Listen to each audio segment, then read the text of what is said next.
Hey guys, this is That Movie Nerd here, and I'm here with Vanessa Marshall, Hello. a very great voice actress who was Hera in Star Wars Rebels, Yes. and she was also, excuse me, she was also Wonder Woman in a few of the DC animated movies, and she's very graciously given us some of her time to answer some of my questions. So thank you very much for doing so. Happy to be here. Thank you.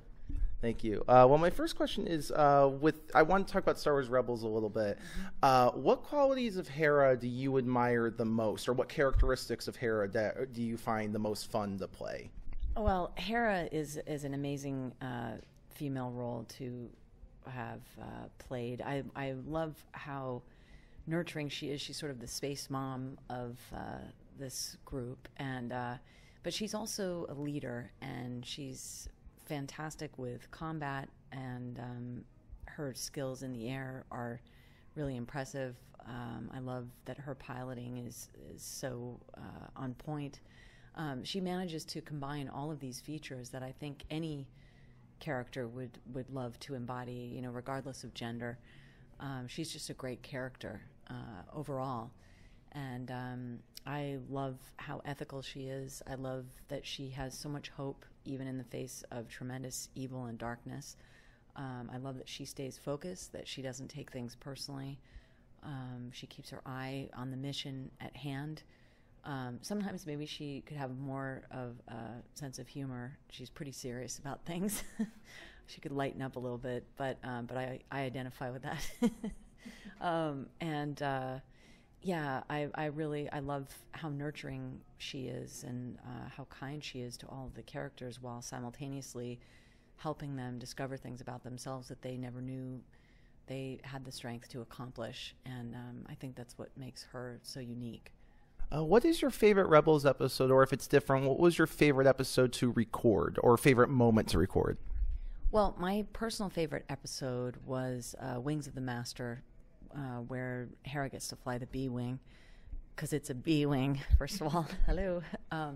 But also, I think we get more insight into exactly why flight is so important to Hera. And my father is a pilot, and he worked at NBC News for many years. And he was in the Air Force, but he was always on the radio and doing sort of more broadcast stuff. And when he finally was able to go up into the air, he used to tell me how much it meant to him to get perspective. And I think her speech in that episode really echoes some of the things that my own father has said to me that I respect so much about him.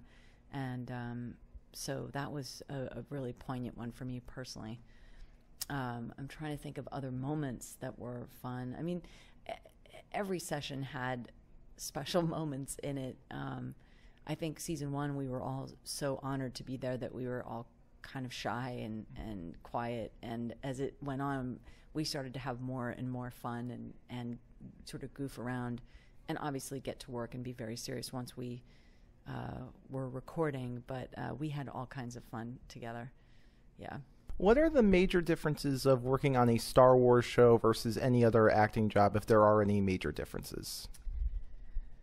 Well, I'm a huge Star Wars fan, so there's a level of containing my fangirl flailing that needs to happen. But that also is true with Marvel. When I got the part of Mary Jane in Spectacular Spider-Man, I also freaked out. And before work would have to do like a special measure of, okay, you're a professional, you can do this. I was also a fan of the Clone Wars, and so when I met Ashley Eckstein, I actually started sobbing. So I did a horrible job of containing the fangirl.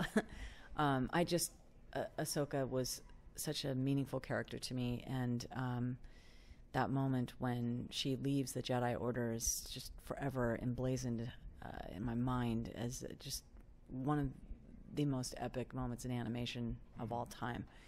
And so when I met her, it was hard not to call that up in my memory. And anyway, so it was more challenging with Lucasfilm to kind of suppress that. And then I could freak out in my car after I got the job done. I mean, ultimately, I have a master's in acting from NYU. I went to Princeton and, majored in English. Like, I can handle it. But Star Wars really has saved my life. And so I really had to kind of tuck that under. So I went through your filmography, and you're credited as additional voices in Star Wars Rogue One. I'm not quite sure what that means, so I was wondering if you could elaborate on what you did. Yes, I played the voice of a rebel pilot in the Battle of Scarif. I believe I say, "I see you, Gold Leader." And the line came to me as an audition, and they also sent with it a file of an actual Air Force pilot who kind of talked like this, and she's like, "One niner," you know, and in other words, nothing like Hera. And so I did the audition, and they used the audition in the film. Yeah. So that was the additional voice that I did. I believe the woman on camera, there was something about the way it was recorded. They couldn't understand what she was saying, so they needed to, you know, recapture it.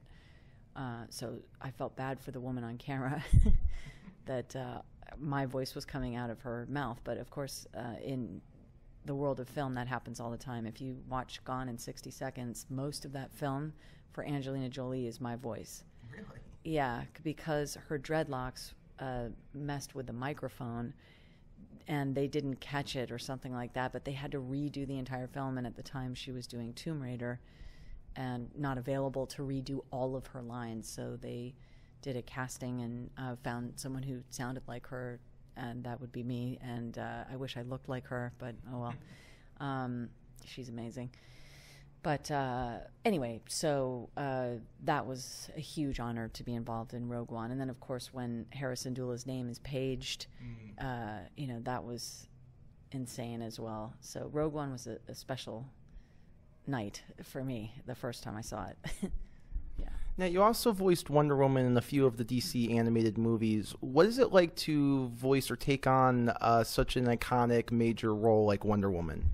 Well, first of all, it's an honor.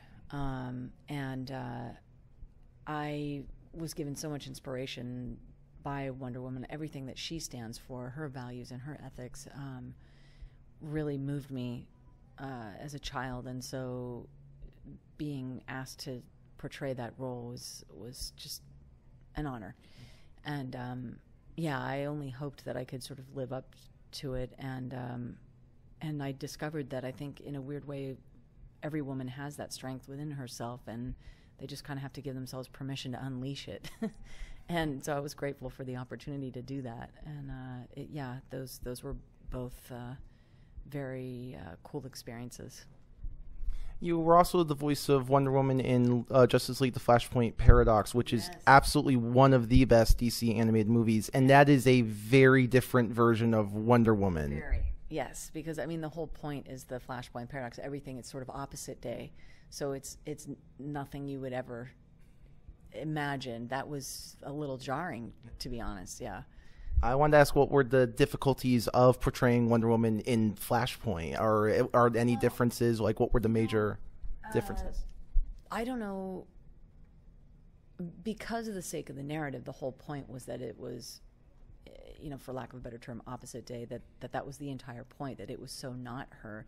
It was interesting to sort of explore a darkness that we may not have seen before, that could have equal strength.